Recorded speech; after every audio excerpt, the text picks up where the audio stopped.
Assalamualaikum warahmatullahi wabarakatuh. Perkenalkan, saya Yunita Nurisnaini dengan NIM 11046230079 Program Studi Pendidikan Masyarakat. Di sini saya ingin mempresentasikan tentang merangkai seni dan ilmu desain media pembelajaran dan organisasi konten. Di next slide ada landasan perancangan media instruksional. Merumuskan materi pembelajaran merupakan proses penting dalam desain media pendidikan karena bahan tersebut berfungsi sebagai sarana utama untuk menyampaikan isi dan mencapai hasil pembelajaran yang diharapkan. Proses perumusan materi pembelajaran harus didasarkan pada pendekatan sistematis yang mempertimbangkan keaslian, signifikansi, kegunaan, pembelajaran, dan tingkat kepentingan konten. Berikut masing-masing kriteria tersebut dalam konteks pengembangan media pendidikan. Yang pertama ada autentik dan validitas atau sahih. Misalnya, ketika mengajar tentang konsep ilmiah, materinya harus berdasarkan temuan penelitian terkini. Keaslian juga berkaitan dengan aktualitas materi, memastikan bahwa konten tidak ketinggalan zaman dan berkontribusi pada pemahaman dan penerapan topik oleh peserta didik di masa depan. Yang kedua ada signifikansi, memastikan pentingnya konten berarti berhubungan langsung dengan tujuan pembelajaran dan mempunyai tujuan yang jelas dalam program pendidikan. Dan yang ketiga ada utilitas. Utilitas adalah kegunaan materi pembelajaran dievaluasi dari sudut pandang akademik dan non-akademik. Secara akademis, konten harus memfasilitasi peningkatan kemampuan dan pengetahuan warga belajar.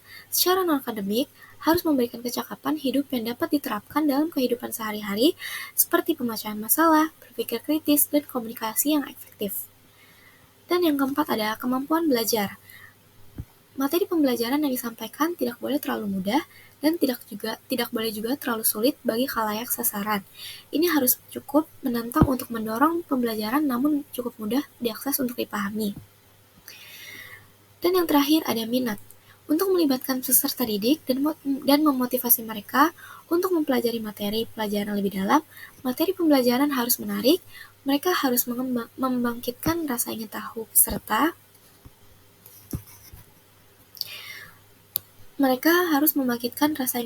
didik. Selanjutnya di sini ada signifikansi pemilihan media pembelajaran. Yang pertama, media pembelajaran berfungsi sebagai sarana untuk menyampaikan konten dan melibatkan peserta didik dalam pengalaman belajar yang bermakna, baik melalui teks, gambar, video, simulasi, atau aktivitas interaktif. Format media memainkan peran penting dalam menyampaikan informasi, mengilustrasikan konsep, dan memfasilitasi pembelajaran aktif. Yang kedua, pemilihan media pembelajaran sangat erat kaitannya dengan kebutuhan peserta didik dan konteks masyarakat. Program pendidikan masyarakat seringkali melayani masyarakat yang beragam dengan tingkat akses terhadap teknologi, kemahiran bahasa, dan latar belakang budaya yang berbeda-beda. Oleh karena itu, pendidik harus mempertimbangkan faktor-faktor seperti aksesibilitas, inklusivitas, dan relevansi budaya ketika memilih media pembelajaran. Dan yang ketiga ada pemilihan media pembelajaran harus dipandu oleh praktik berbasis bukti dan prinsip pedagogi. Pendidik harus mengevaluasi secara kritis kesesuaian dan efektivitas berbagai format media dalam mencapai tujuan pembelajaran dan meningkatkan hasil pembelajaran yang diinginkan. Hal ini memerlukan pelaksanaan penilaian kebutuhan, peninjauan literatur penelitian, dan konsultasi dengan ahli di bidangnya untuk menginformasikan keputusan pemilihan media. Selanjutnya ada pertimbangan dalam pemilihan media pembelajaran. Yang pertama, keselarasan dengan tujuan pembelajaran. Misalnya, jika tujuan pembelajaran adalah untuk mengajarkan keterampilan praktis, seperti teknik berkebun, video instruksionalnya yang menunjukkan praktik berkebun secara langsung mungkin lebih efektif dibandingkan daripada materi tertulis tradisional. Dan yang kedua, memenuhi beragam kebutuhan pelajar. Pemilihan media pembelajaran harus memenuhi beragam kebutuhan, preferensi, dan kemampuan pelajar. Yang ketiga, keterlibatan dan interaktivitas. Misalnya, menggabungkan kuis interaktif, kunjungan lapangan virtual, atau latihan bermain peran dapat menciptakan pengalaman belajar mendalam yang memotivasi pelajar untuk secara aktif terlibat dengan konten dan menerapkan pengetahuan mereka dalam konteks dunia nyata. Dan yang terakhir, relevansi dan sensitivitas budaya. Media pembelajaran harus relevan secara budaya dan peka terhadap beragam latar belakang dan pengalaman peserta didik dalam masyarakat. Baik, selanjutnya ada strategi pengorganisasian konten pembelajaran. Yang pertama, strategi berbasis taksonomi tujuan pembelajaran.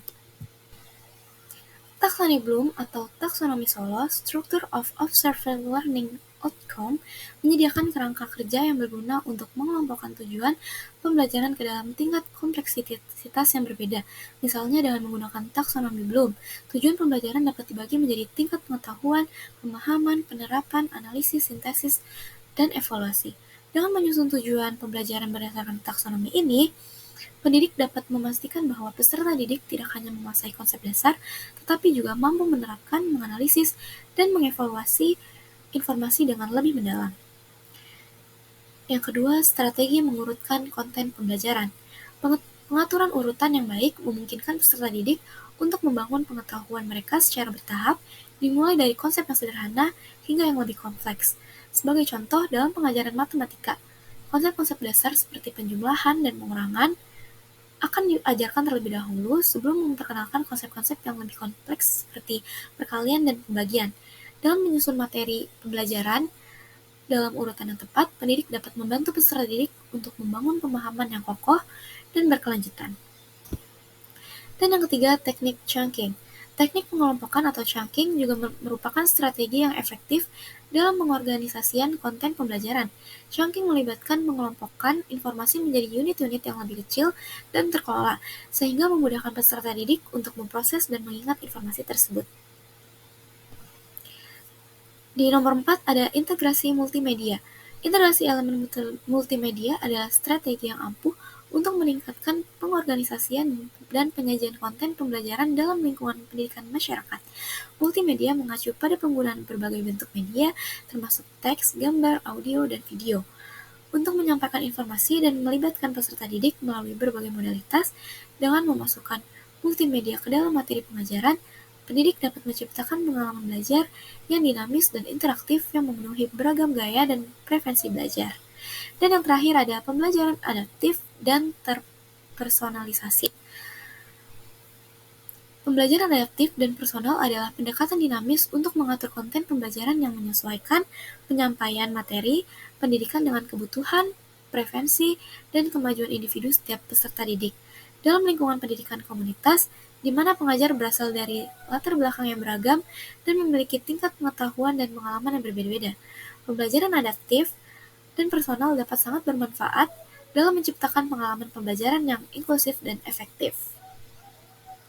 Next, mengembangkan media pembelajaran yang menarik dan inklusif.